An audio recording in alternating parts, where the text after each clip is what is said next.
The Online Learning Center. I'm Coach Mark Evans. Our videos on the Evans Coaching channel consist of 6 different categories to help you swim, bike, and run with better technique. We have a growing library, and I think at about the early part of August of 2009 we have like about 850 subscribers to our channel, which is pretty exciting. You know, we have moved from the Bay Area to Gardnerville, Nevada, which is just about 10 miles east of beautiful Lake Tahoe, California. And I'm in my coaching studio here, where we'll be able to assess swimming, cycling, and running technique.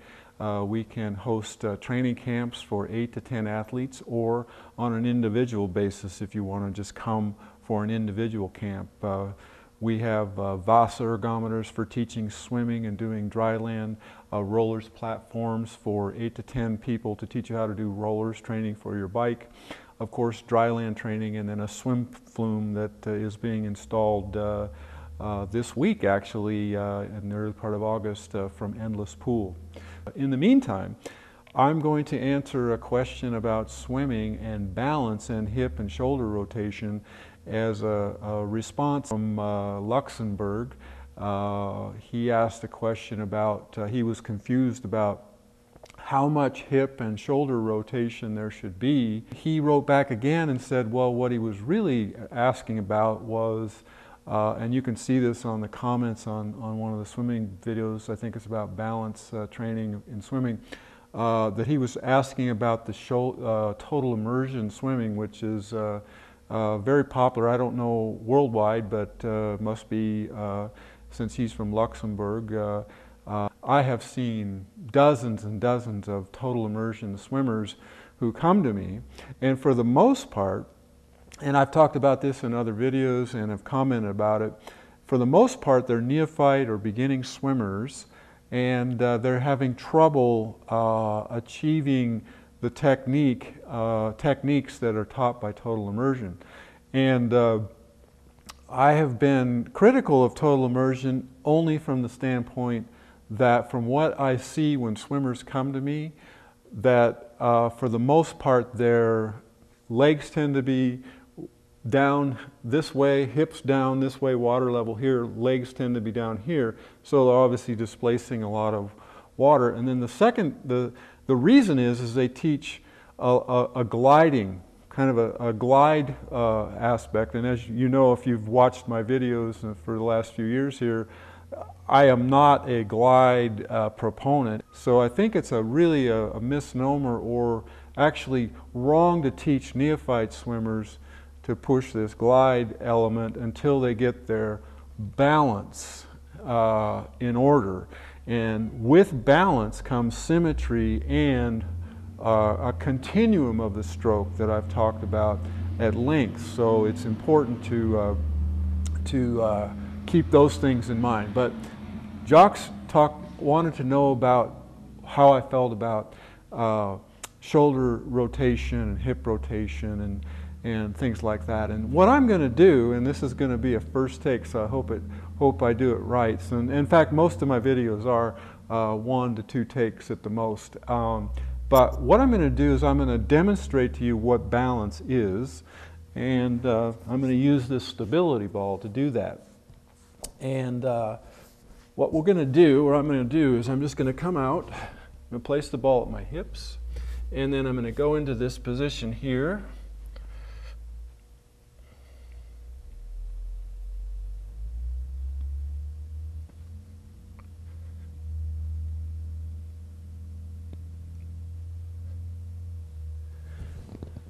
Now, what that is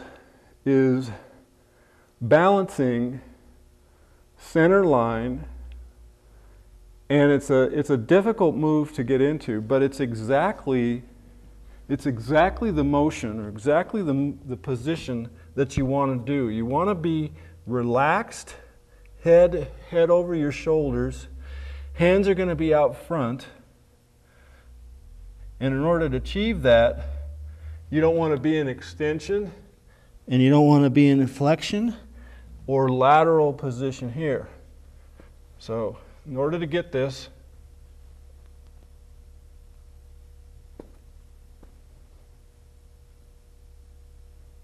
right there, that last few seconds was pretty good. I could feel myself more neutral and less compensation going on as I'm working on the ball. And you'll go from touching your toe to touching your hand, like this, in order to just find that neutral point. And then once you get it, you could actually hold it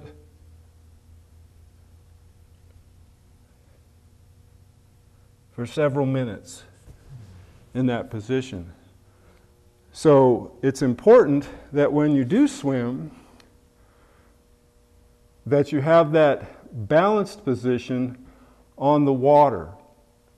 And the way to get that, and I just did a video on that, is to push off the wall.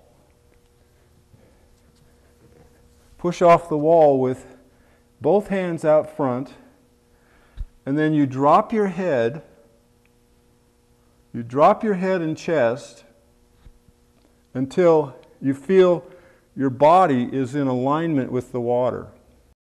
I call it a V-line. So you just lay out in the water and you drop your head, and you'll find this balance point in the water. You'll find it. And then what I like is to pull real slow, and then exchange and pull for like 25 yards, and then hold that position, that same balanced position that we have here. You hold that throughout so it doesn't change. And you're going to feel your leverage and your ability to hold water and maintain that high elbow with an open armpit is going to be enhanced a lot. For Jacques in Luxembourg, he said he was really confused on rotation, because in what he's being taught is that they actually are teaching you to get on your side. And what I like to have you do is to make sure that your shoulders here and your hips here are on the same line. So rather than, if I over-rotate on this ball, and this is probably what's happening to some of you in the water, is that you're over-rotating, and that over-rotation puts that weight of the shoulder and the arm here. But rather, what we want is we want symmetry. And I've talked about a lot of that symmetry in movement, is we want the left side and the right side to be the same. So when you're swimming, is that the shoulder and hip line should be on the same plane. So when you're swimming, don't think so much about rotating too much, but rotate with symmetry. So here, if this is my shoulders and these are my hips, that they're rotating together. So left side, right side are rotating together. So you're extending shoulders and hips, and then they actually move and rotate together as you pull through. So I would agree that you should do some side kicking, but I think more probably 15 to 45 degree tilt, not getting up completely on the side. And then when you do that, make sure that the shoulders and the hip, along with your headline, remember the head right on the sternum, and everything moving together. And I think you'll have a lot more success coupled with your balance point, making sure that head is pushing down. Everybody's a little bit different. You can drop your head, bring it back up, and you'll feel that hip. Feel the head, the position of the head will bring your hips up. The key is to hold that position. So hoping that this video helps you make all of your swimming movements better than the last. Thank you for subscribing, and we'll see you all very soon. Take care.